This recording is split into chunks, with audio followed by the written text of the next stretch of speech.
When you think of a healing item, that translates however much it heals you as a percent of max health and also heals the enemy the same percent.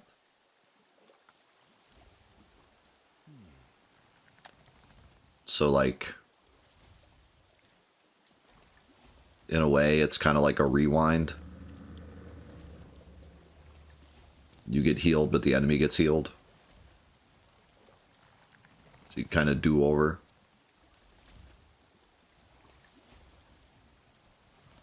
I think a better way of doing that would be an actual rewind. Like if you were doing good in a fight and then suddenly you started getting whacked, you could hit a little button, hit an item, and it would like rewind 10 seconds. You'd get your health back, but the enemy would get their health back. You could try that over. That would be like a cooler way to implement something like that. In a more, like, it would make more sense. It'd be hard to explain to the player why the enemy's getting healed by your item. But if you said like, oh, you went back in time, then it would, people would like, it would make sense. Like, oh yeah, we went back in time. Final Fantasy: The Sands of Time, yeah.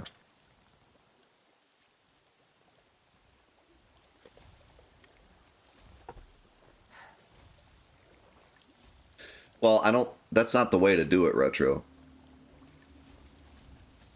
The reason that items are such baby mode in this game is that when you die, you can use them to revive. So, like, you can't die as long as you have items. That's the problem.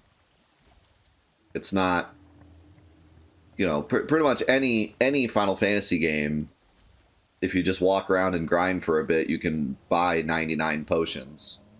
And then, like any Final Fantasy game, technically you could baby mode with items. Any Final Fantasy game. You could buy 99 high potions, and then every single turn you could just throw it.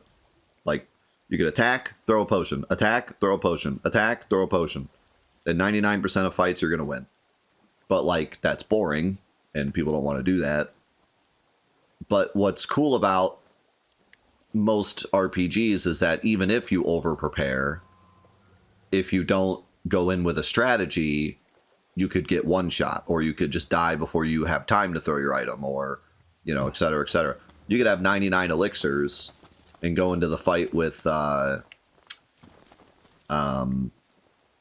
what's his name? I always forget his name. The freaking two-headed dragon. And, like, you could have 99 elixirs in your inventory and it won't matter, because if you attack him at the wrong time, you'll get hit. Yeah, Schizo. Break the target's appendage. What a great strategy. I like that strategy. Let's do that. If you attack him at the wrong time, you could end up getting hit by both heads and then getting hit by his counterattack in one turn. And then you're dead, and your 99 elixirs didn't mean crap because you attacked at the wrong time. But here, it doesn't matter what I do wrong. Like, I could be the dumbest player ever. I can make every single bad decision. But as soon as I fall down, I can always use an item to get back up. Even if we're all down. Even if all four of my characters die all at once, I can still use an item and get back up. As long as I have one. And not even a Phoenix down, but legitimately any item. So that's the problem that a lot of people had with this game, including me.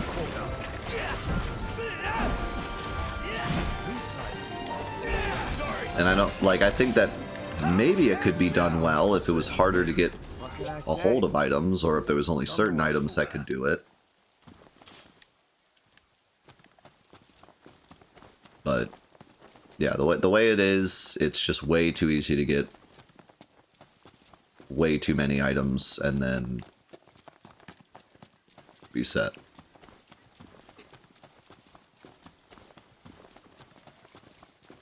It's not literally impossible to die, but it's very difficult to die against anything that's on your level. Because as soon as you go down, you can use a potion. Seems we found what you're looking for.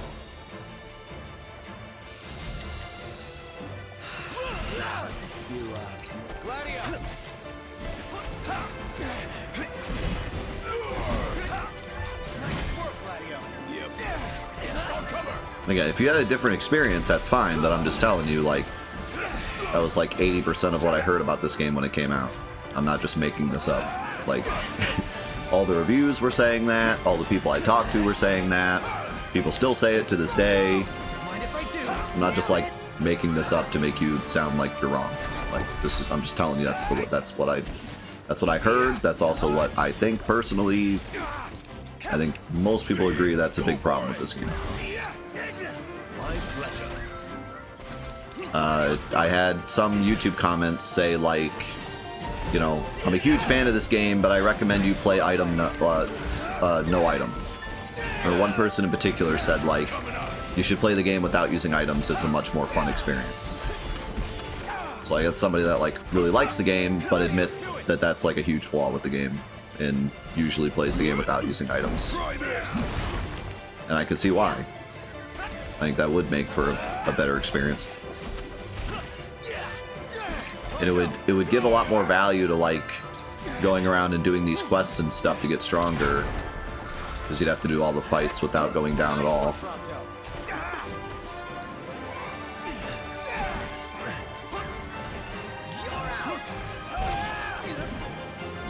Well, yeah, I'm obviously exaggerating a bit. It's not legitimately impossible to die. But I could go down like 20 times and throw a high potion every time and not die. Which is not something that should be happening. If I go down 20 times in a fight, I should probably lose the fight.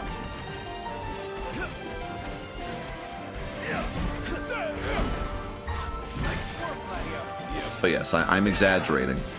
It's not legitimately impossible to die.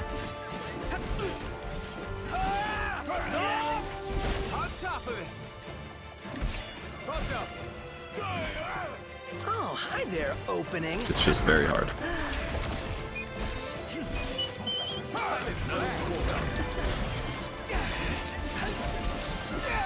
Every time you go down, you lose a little bit of your max HP. So, like... You'll find out come supper. Come supper. Oh, I say it like that.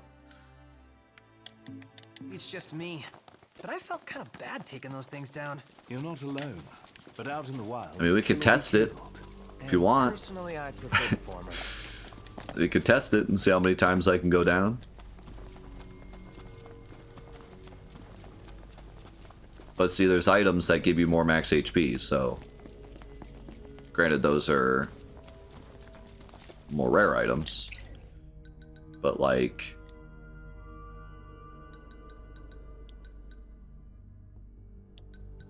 So, like, right now, I have 20 high potions. Granted, I bought those myself. But 20 high potions. I could probably go down like 5 or 6 times before I have pretty low max HP if I'm just spamming high potions the moment I fall, right? Then I have 13 high elixirs, which gives me maximum HP. So I could go down 5 times, use a high potion every time, and then throw a high elixir, and then do that again, over and over again. And that's not... Like I said, the problem isn't that Of course. you can go down and pick yourself back up. The problem is, in other games, you have to, like, strategize when you're going to do that. I could have 99 elixirs and 99 Phoenix Downs in Final Fantasy VII and still lose. But here, you don't have to strategize. If you go down, you just open up the menu and use an item. The enemy can't stop you. That's the problem. The problem is the enemy cannot stop you from reviving infinitely. I think if they're like, you know, that one enemy we fought was like way stronger than us, and he like one-shot all of us and our max HP went to like 0, like, yeah. If they're like uber stronger than us, then they can. But otherwise, like, you can just use them. Like, the enemy can't stop you. So that's the problem. Better find shelter before we catch cold. Yeah. Welcome. Must have been a real doozy.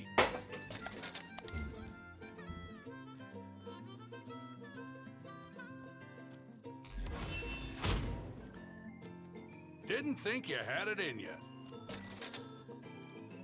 Well, that's one boss, though. Just because one boss can kill you doesn't mean...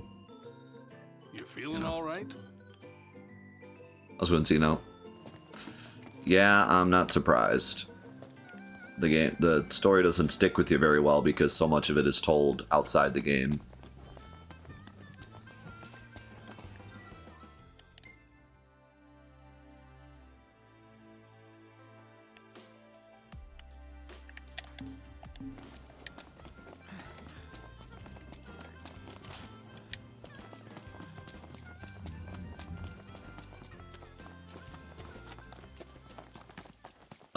Well, kind of, like, but not like, the problem with Final Fantasy 13 was the second your party leader goes down, it's over.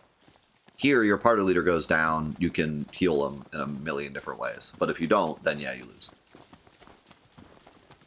But I would not put it in the same vein as 13. 13's problem was your other teammates could have max HP and be invincible and about to kill the boss, and then your party leader dies and the fight just abruptly ends. Yeah, so they definitely fixed that. Whether or not they meant to or not, they definitely fixed that problem. Because that was a huge problem in 13. Not too tough. Just right.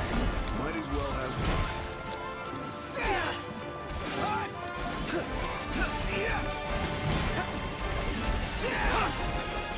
Yeah, I mean, I don't really know the solution, to be honest. We all good? Better than Like, I know it's a Good to problem, go. but I don't really know the solution to the item thing because, like I said,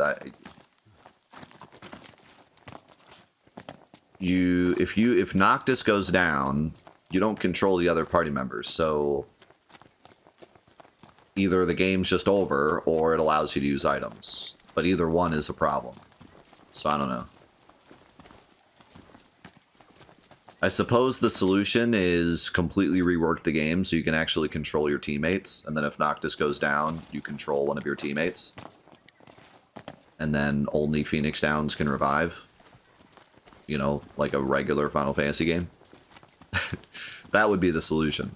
But they obviously did not want us to control anyone else but Noct, so they were kind of stuck with this solution instead. cold. Enemy on your left. Got it. No, we're not doing DLCs. Sure ain't coming. Fantathon will end when we get to the credits of this game. Rolling together now.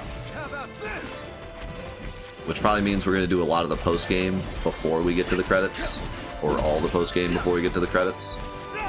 Because I want Fantathon to end at the credits.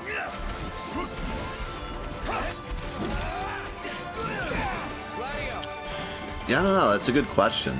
That is one thing that you can say about pretty much every Final Fantasy post 10. What can I say? Well, I guess 12, not really either. Post 12. Go. Indeed. Ever since Final Fantasy 12, every game focuses on one particular character for some reason. They ditched the idea of like a party. Even though you still have a party, they ditched the idea of the standard Final Fantasy party. I mean, I guess, well, I mean, that's not true, because 13 you can control anyone as well, but it's just that you die if your character dies, but I would still say 13 is, you get to pick a party, you get to pick your character, so I guess 13 isn't really included in that, so really just 15 and 16. You could say 14 too, maybe, but 14 is all about having a party because it's an MMO, so. 15 and 16, though, they really honed in on you are one character with some supporters. Very similar to Kingdom Hearts. And it seems like they want to continue doing that.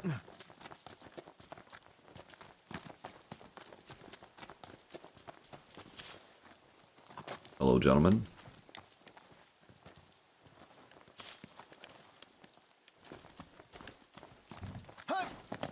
At 13, it's a bit of an argument, because, like, you do control only one character, but you get to pick which one you control.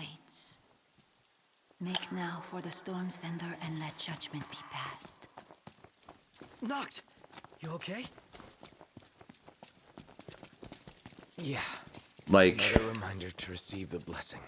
That divine power. and I think is just 13 does a waiting pretty for good you. job of telling the story of every character and also forcing you to play other characters during different parts of the game. This game is the only one I truly hate how, like, the entire story is just based on Noct. We don't even get to really know much about the other characters, from what I remember, until the DLC. 16 did a much better job of, yes, you only control your main character, but, like, they do a very good job explaining the other characters and giving them lore and flashbacks, and also 16 has like 97 characters, but they're all very likable. So, like, yeah. No, 16 I think does a great job with this, you know, having only one character thing. One of my big complaints about 16 was that there's no party mechanics, but I think if we're going to talk about a Final Fantasy game that has no party mechanics, I think 16 does it really well. So, who knows? Maybe 17, they'll continue the same thing. Or maybe we'll go back to having a party. Wait, did I only do 2? I thought it said I needed 3. Journey to Fosha, the Eastern Hollow. The seal has been lifted. Deep within the heart of rock lies the runestone, the portal to power. No other can be allowed to find it. The last one's in the cave. Oh, okay. Let's hurry up and get this over with. Finally, time to meet with the storm sender. You'd better look your best. Yeah, it's weird, like, how do I...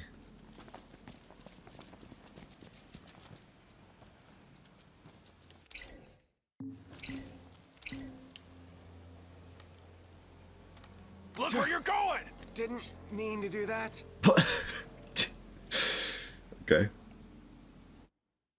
I forget how to call my chocobo. Can I just not call him here? I'll not be able to call him here. This'll be quick. It's weird how, like, 15 and 16 were so hell-bent on having only one character, and then also games like Stranger of Paradise and stuff. But then the remake does, like, a great job of implementing all the characters, and you control all of them and stuff. So I wonder what... Ignis, all business. I wonder what the decision was. Like when they're sitting in the boardroom and they're like, okay, we're making Final Fantasy 15. Should we make it like, or let's say 16. We're making Final Fantasy 16. Should we make it like Final Fantasy 15, where you just control one character? Or should we make it like Remake, where you control all the characters? And what is it that makes them decide, let's do it like 15? And have just the one controllable character? Like, what is it about the development of the game that causes them to make that decision? Is it like the certain feel they're going for? Or does the story just kind of pan out in a way where it makes the most sense? Or are they just experimenting? Or is it dev time? Because, like, Remake obviously had way more dev time. So is it just we don't have as much time to make Final Fantasy 16, so let's just have one character? Just keep it short. I think with 16, maybe it does actually make a lot of sense because they wanted to make it more of an action DMC style with, like, a ton of battle mechanics, so it just made sense to have one character. This game, not so much. This game doesn't have as many battle mechanics, so, like, it would not be unreasonable to, like, control my other characters, because I'd probably just be holding circle and square with them. And warp striping, well, maybe not warp striking because they can't, but you know, Noctis can warp strike, and GLaDOS can do some charge move, and Prompto can fight from afar, and Ignis is really fast, and like, other than that, all the mechanics are like similar. Like, I could totally see how it would work. 16, not so much, because 16 you have all the stuff going on with all the combos and mechanics, and you gotta play as Clive, because he's the one with all the elements, and like, you know, like that does make sense from a game design perspective. Here, again, I don't think the game is automatically bad because you can't control your teammates, but I do think that while you're playing this, you kind of think to yourself, like, why can't I control my teammates? You know what I mean? Where did that car of ours drive off to? I don't think you get that feeling when you're playing 16. When you're playing 16, it's like, okay, that makes sense. But here, it's like you do get that thought in the back of your mind of like, it'd be kind of cool if I could control Prompto and shoot stuff, or, you know, when Noctis goes down, it'd be nice to like be my other party members.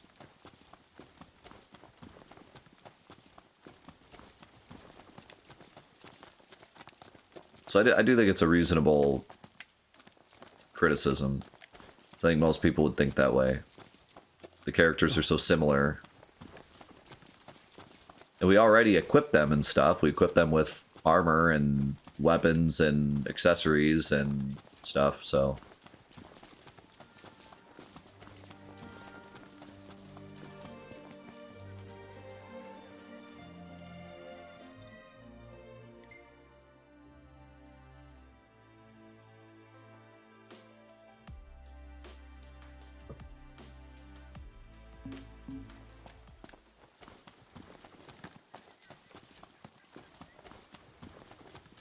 Oh yeah, for sure. I think in general, I mean, I talked about this when I did my review of 16. I've heard you compare 16 to Devil May Cry. Is that a stretch, or is it actually how it is? It's pretty close. I mean, they legitimately said that in development, that they took inspiration from. It's very, it's Devil May Cry if it was an action RPG. I guess. I mean, I don't know. I think calling it Devil May Cry is maybe a bit of an exaggeration, but on the other hand, like, I don't know what else you would compare it to. So... it does have enough of its own idea. It's not just a Devil May Cry clone by any means, but it's kind of the best game to compare it to. Let's go. Yep. The RPG mechanics in 16 were pretty weak. Wait, Final Fantasy 16 had RPG mechanics? Are you sure?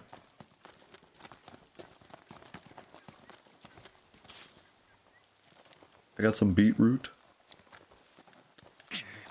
Nah, I lost my train of thought.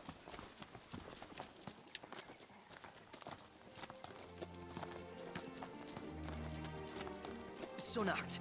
Right now you're Oh, I still remember. gathering your powers, but Um, what do you do once you've found them all? The calling is only a set of guiding principles. Well, hopefully it'll guide him into taking down the Empire once and for all. Yeah, like the sound of that. I had talked in my review about how, like, I would have preferred a game where you have party members with different abilities and you have to utilize them and stuff. But I think what they did in 16 still worked. So...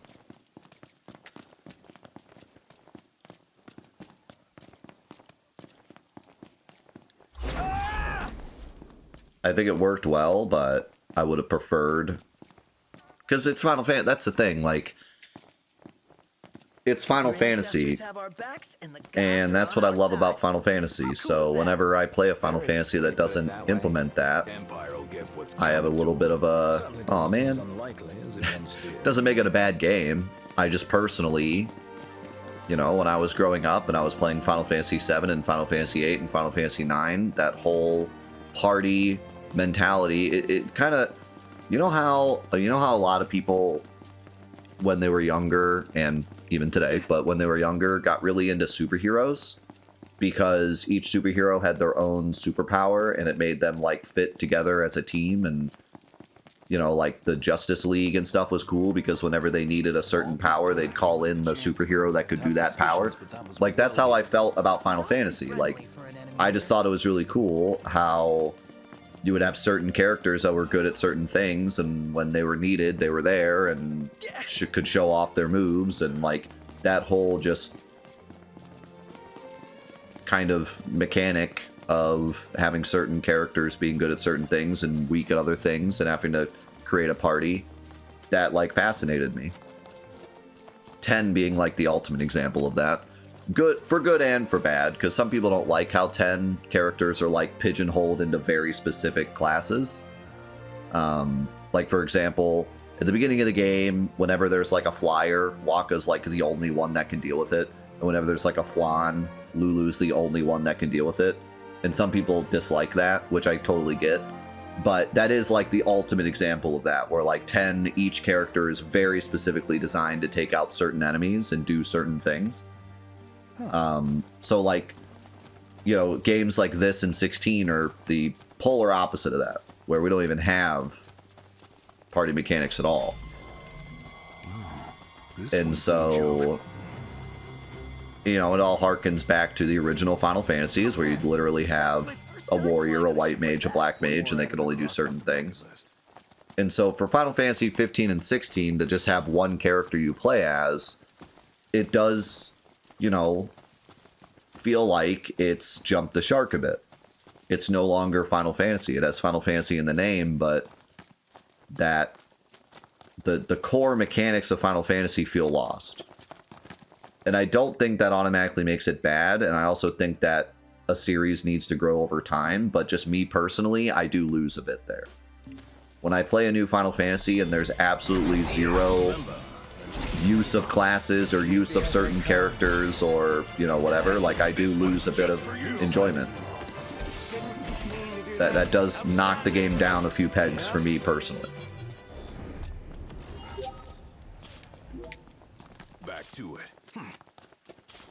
And, you know, you could say the series has to evolve, and 15... Final Fantasy has always made each game very different. So, you know, complaining that 15 is very different from 10 is a bit silly, because all the games are very different. That's kind of the point of Final Fantasy, right? But then I look at the remake and I think to myself, like, they could have done that here. Like, they could have had each character playable and have different abilities and stuff, because they did it in remake. And it worked very well and everyone really likes it. So, like, they could have done it here. They chose not to, but they could have. It's not like the game industry evolved and now class systems are out of date. You know what I mean? Like, no, they could have done it. If class systems were a thing of the past, but they still wanted to make Final Fantasies, and so they slowly phased them out, that'd be one thing. But I don't think they're out of date. You know, they're currently making games that do the same thing. So I feel like this was more of just, we're trying something new. It didn't really pan out. What is the king's calling exactly? Well, become best buds with the gods, maybe? Legend has it the king once stood alongside the Six in the battle to banish the darkness. And I had said, I remember I said in my Final Fantasy 16 review, like, trying something new is good for the series, and like the whole action RPG thing is good for the series, but you gotta bring over some of the stuff that makes it Final Fantasy, or else don't call it Final Fantasy 16, you know? Because it's gonna frustrate people. And 16 jumped the shark too much. There was no RPG mechanic elements almost at all. There was no party mechanics almost at all. A lot of the stuff that makes Final Fantasy was not in 16, and that was like the biggest complaint with that game. Still a great game, still loved it, still gave it a great review, but that was like the biggest complaint that I had, that most people had, was that it just doesn't do enough to be Final Fantasy 16. It should honestly be called Clive's Quest, and I think it would have been better. Lord of the Rings, Clive's Quest, Game of Thrones, Game of Clive Thrones, Lord of the Throne, I don't know. A Clive's Tale. Devil May Cry Spring thrones. Road, which means we must be as well.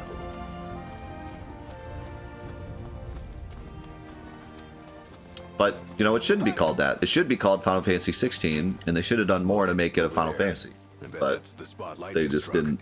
And we're supposed to go inside? They focused a little too heavily on everything else. And I think that's definitely something that they can and will improve on in the next game. No telling what waits Hopefully. inside. Stay sharp. Always. We're drifting into the deep end. And I will admit, Make out how deep. this game does not have that much of that problem as much. The party mechanic thing kind of sucks. We don't have really any classes, and we don't have any party mechanics. But in terms of RPG mechanics, this game does feel like a Final Fantasy. We got the elements, we got all the weapons and the accessories and the items and the like everything that I expect out of a Final Fantasy is here.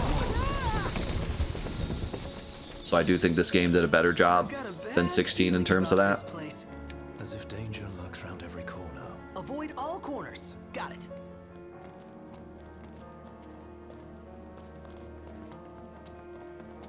Hey, Noct.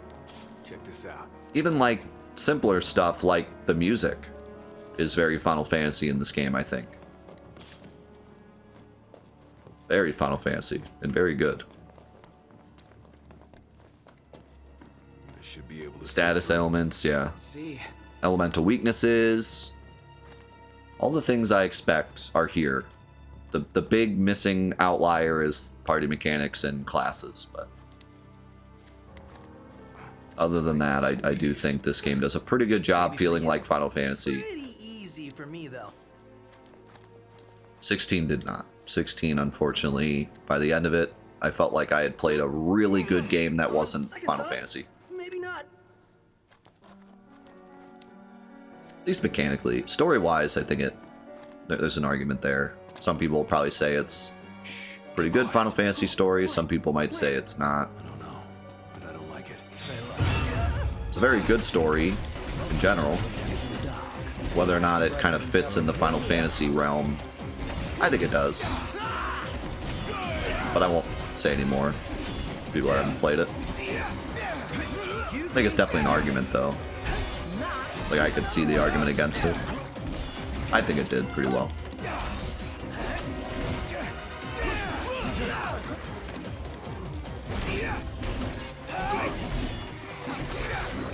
Knew what hit him.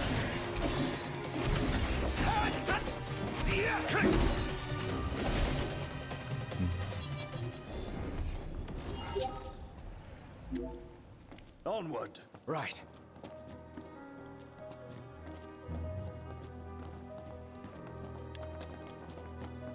Yeah, a little bit. I guess we could crawl through. Don't lose your head. Prompto, nice max HP at 400.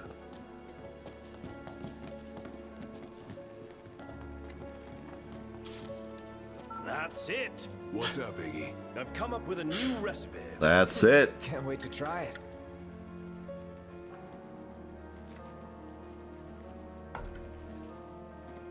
Yeah, I feel that said. Well, I don't know. Okay, I have to. I gotta push back on you with that.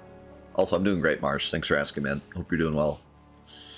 I gotta push back on that. So, like, Final Fantasy 16 got really serious and heavy near the end. But I think every Final Fantasy does. I think that it's just 16 did it in a more cinematic way because it's a newer game. So, like, the ending of 7, very heavy, very dark. Who knows if humanity even survived.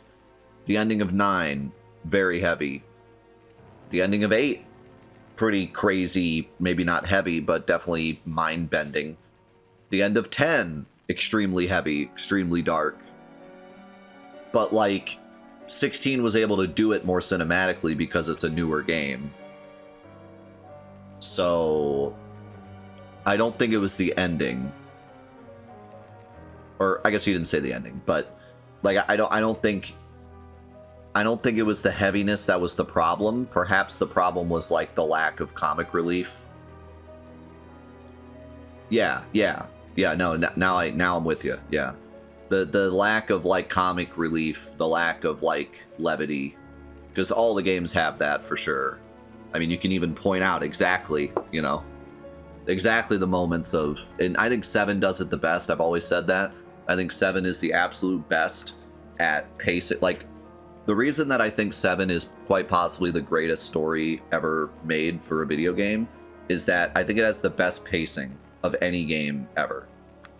The pacing of 7 is so genius in the way that it constantly plays with your emotions. It's always hitting you with something super heavy and then dropping you off with a moment of comic relief and then hitting you with the heavy and then having like a I think my favorite part of Final Fantasy VII, if I had to pick one part, I think my favorite part of Final Fantasy VII is you do Junon, and Junon is like more of a comic relief. You're in the marching band and all this like goofy stuff, right?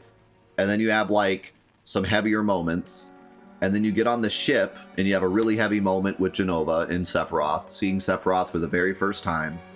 And then it drops you off in Costa del Sol, and it's more funny. We got Barrett in the suit and Hojo on the beach chilling with babes and like goofiness. And then you go through Mount Nibel, and you get this long, drawn-out area, and it has the music that just kind of makes you want to like think about and reflect on all of the things you've seen up to this point, and all of the, you know, because you were just in this crazy like bam, bam, bam, bam, bam. You go through Junon, you go through Costa del Sol, like all of it happens all at once, and then you get this awesome like moment where you get to just reflect on all the things you've seen. And then after that, boom, huge moment with Barrett and Dyne, hitting you with the feelings again. So like, and then that even counteracted with Gold Saucer. You go to Gold Saucer and it's goofy and you're playing games and stuff, and then suddenly big moment with Barrett. So like, it's always going up and down. It's never boring. Never boring. You never get this long lull of just like, I haven't done anything in a while, like nothing's happened in a while. It's always like, the pacing is just so good. It's so hard to put the game down, you know? And all the games are pretty good at that. I just, you know, use 7 as an example, but all the games are pretty good at that. And I think that 16 is paced pretty well in terms of like entertainment and like things happening, especially the beginning of the game. I got to give 16 credit. The beginning of 16 is wild. So good. So good, the beginning of 16. But it does lack that ability to like give you some comic relief and then give you some like reflection. It just kind of like, it tapers off a bit near the middle, and just kind of like, you're just waiting for the one character to meet up with the other character. And there's this big long lull where you're just like, and you meet Sid and he's awesome, but like you're just kind of doing missions with him for a while, and Sid's kind of funny, but like, yeah, there are some moments where it kind of drops off a bit, but it does at least grab you with the start. The start definitely pulls you in and makes you interested, which is probably the most important thing. That's funny. I was that close to that fight that whole time. That's probably the most important thing, is that the beginning is exciting. So give him credit there, but yeah.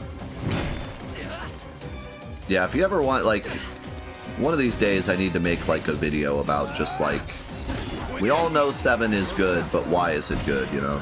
And that's one thing that I'd love to highlight, is I just think it has some of the best pacing, if not the best pacing, of any video game ever. It is always exciting. There's always something to think about. There's always something on the horizon. There's always something that the characters are trying to think about or figure out. You know, even during like the part in between Nibelheim and Rocket Town, you're thinking about like, oh, the temple and what's going to happen when we get to the temple, and you're thinking about Sephiroth, and then there's just always something on your mind, always something going on. And if the game isn't being serious, then it's being funny. The game's never just there, you know? The game's never just going in between sections. It's either funny or serious at almost all times. big deal. All right, we're done here. And that's just a great way to keep the player interacting, keep the player interested. And I would agree. I would say that really is what makes 6, 7, and 9 very special. I think 10 also like is pretty good, but I don't think it reaches the heights of 6, 7, and 9. 8 is just very scattered. Like it's hard to like 8 is just it's, what do you even say about 8? But I think like 6, 7, and 9, at least in terms of story pacing, are unmatched.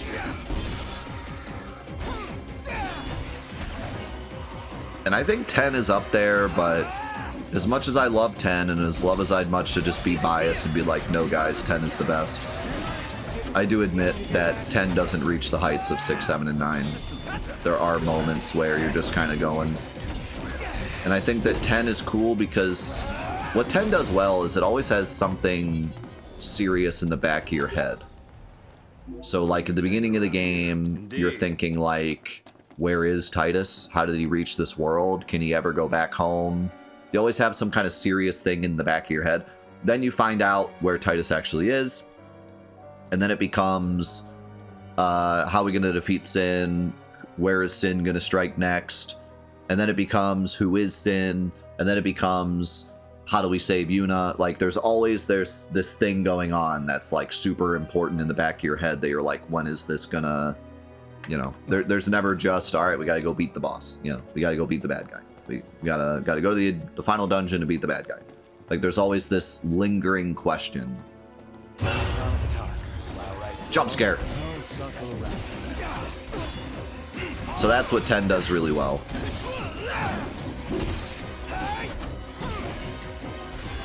And to its credit, 10 also has a lot of comic relief, and probably it does a pretty good job of like comic relief mixed in with seriousness. I think where 10 falters is a lot of people, including me, think that some of the serious scenes are too funny.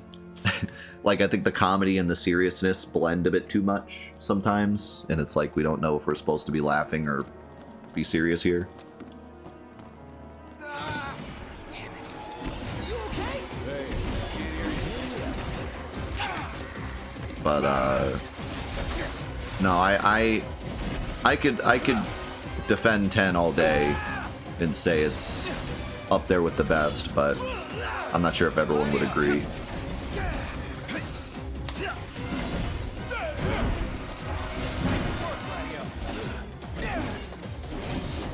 But it's definitely one of the better. It's just below 6, 7, and 9, I'd say, in terms of pacing.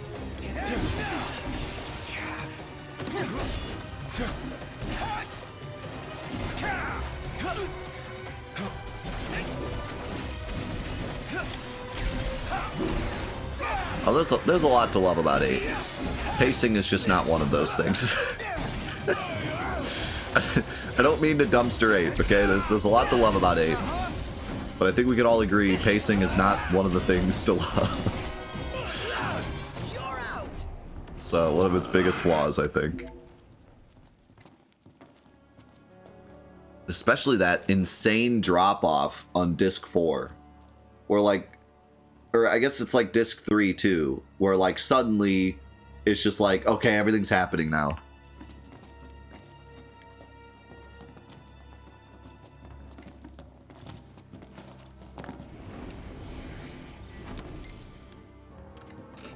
Is it? Do you disagree? Do you think the pacing of 8 is good? I'd love to hear your argument.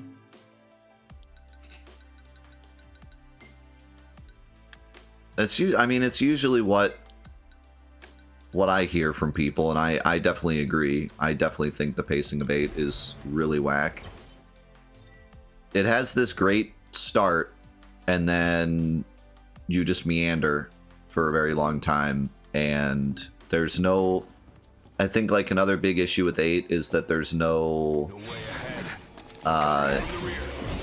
There's no, like, lingering, important question needing to be solved. It's just like, we're seeds and we're doing our seed thing. And there's an evil sorceress for, like, so long until you finally get to, like, start to learn why everything's connected. Not good to throw days in the dark. Be nice to brighten things up in here. None the worse for wear.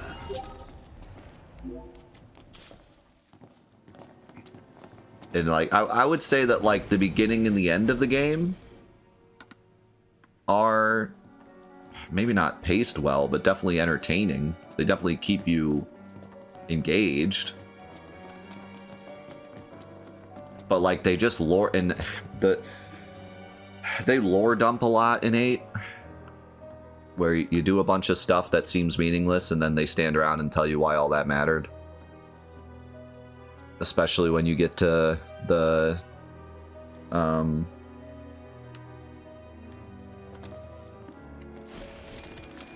I won't say, but when you get to a certain part in the game, there's just this giant exposition dump where it's like, oh, that's why Where to now? everything up to this point happened. And also, I love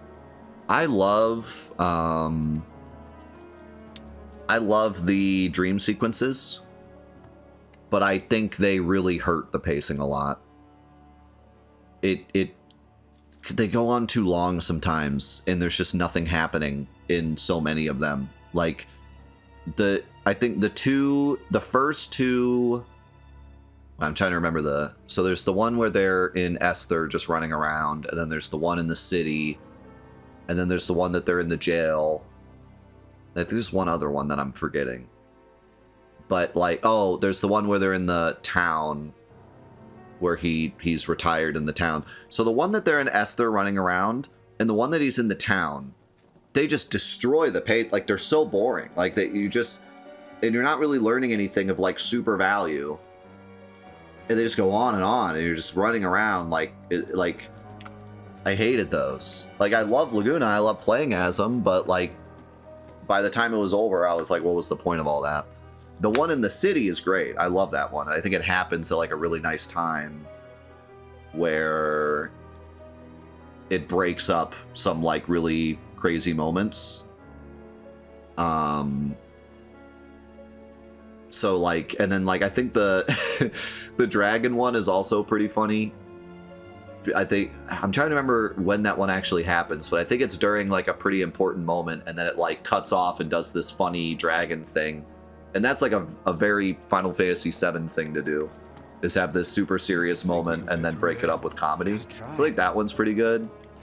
But, like, yeah, like, I can't get behind the village one. The Windhill one and the Lunatic Pandora one just feel so out of place, and they just take too long.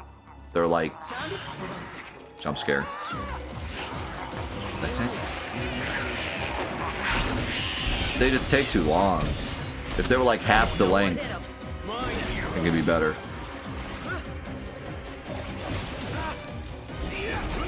But I know a lot of people love Laguna, and maybe those scenes hit a lot more for them.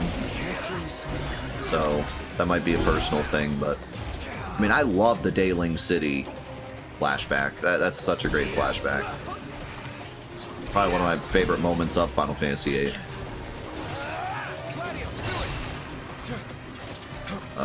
Well, Noctis is down, but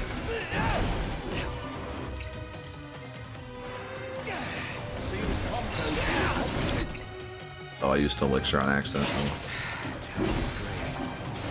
Let's go to Taru. Yeah. See, that's a great moment. That is a great moment. That is the way you do comic relief. You don't do comic relief just like, you know, oh, somebody just died and then suddenly comic relief. You do it when there's like a question to be answered.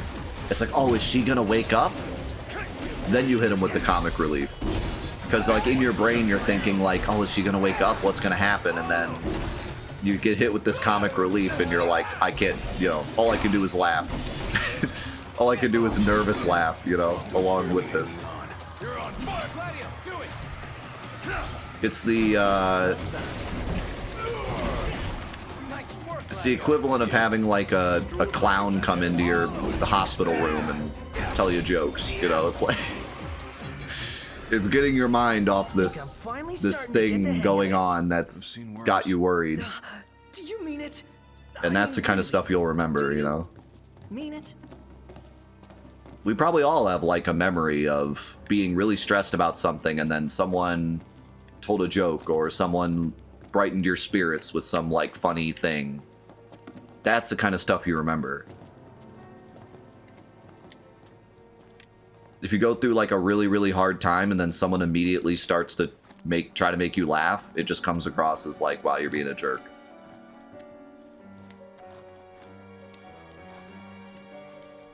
It's funny, like you kind of have to look at some of this stuff as if you're a real person and not just a person playing a game. Like, you know, if you were a real person, would you want someone to crack jokes right after somebody passed away? No.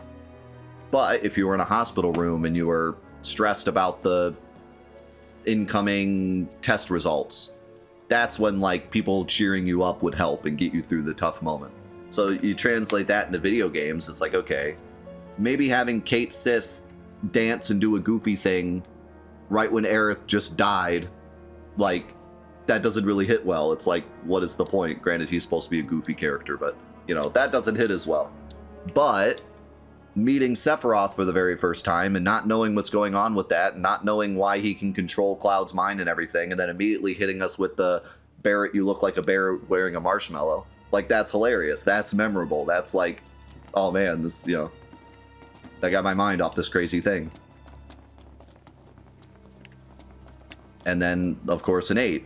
You know, not knowing if Renoa's going to wake up and then suddenly hitting you with this ridiculous scene of Laguna fighting this dragon, thinking that it's someone in a costume and it's actually not. Wait, what was that sound? That's like so memorable. God, I love that scene. That scene's so good. Prompto, what happened? Hey, you alright? Prompto just got eaten. Over here. That's our reaction? That's our reaction to Prompto getting eaten?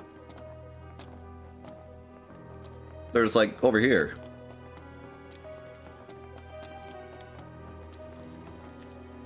Prompto, are you okay? No, I'm not okay! This place is literally the worst! And why did it have to be a snake? That thing dragged me all the way over! Ah! Ah! That was a little better, I guess. Oh no, anyway. Come on! They just keep coming. Then we keep sending them back.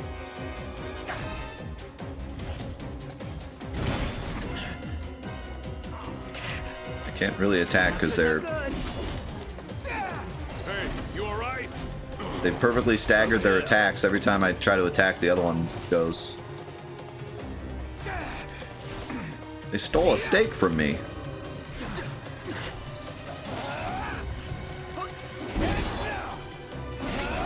Everything okay? Yeah, I don't know what to do in fights like this.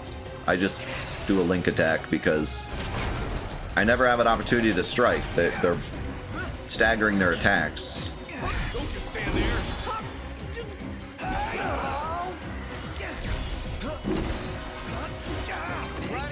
I just hit the Tempest every time this happens. It's like, what else am I supposed to do?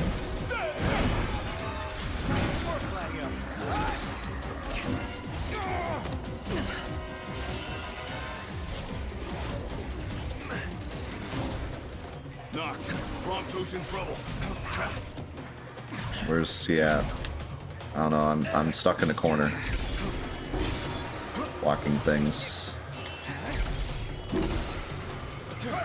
I can't get to him, so I have to block every 2 seconds. Alright, he's dead. I cannot let go of square. Every enemy on the battlefield is attacking me. Gladio's looking rather pally.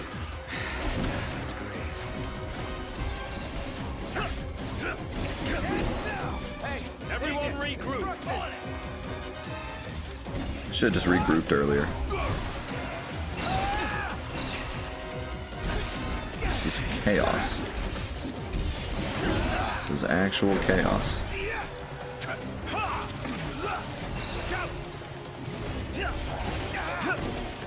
What up? I'm stuck. Point warp. Thank you.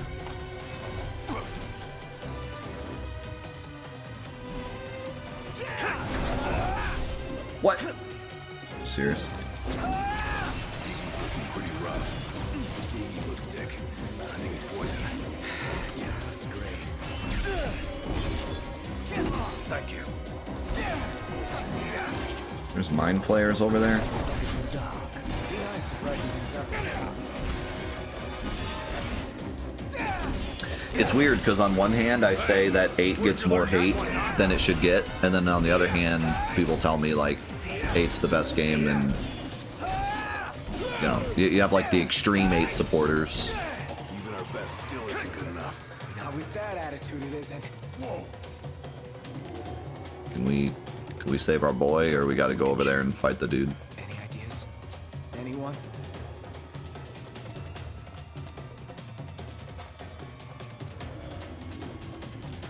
I hear him.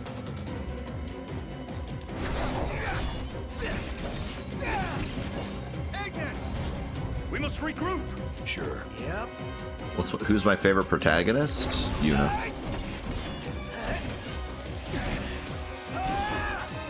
You okay, Specky? I'm fine. Specky. Count on it.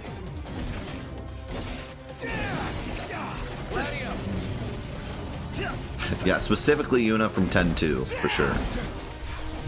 I don't even like regular Yuna.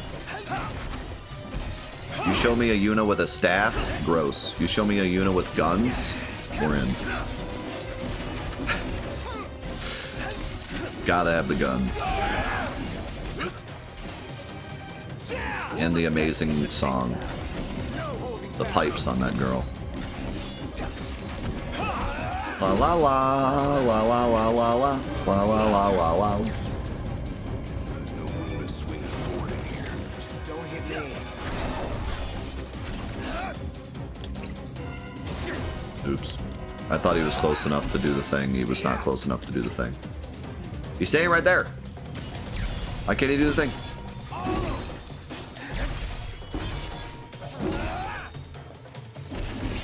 Where did they go? Where did my team go?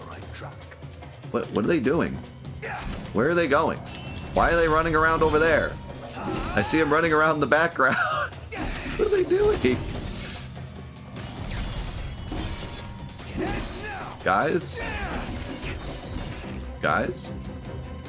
Help. There they are. Because I did a move together. And there comes GLaDOS swing him. Try this. That was a close one. Too close for comfort. That was something Just else. being alive.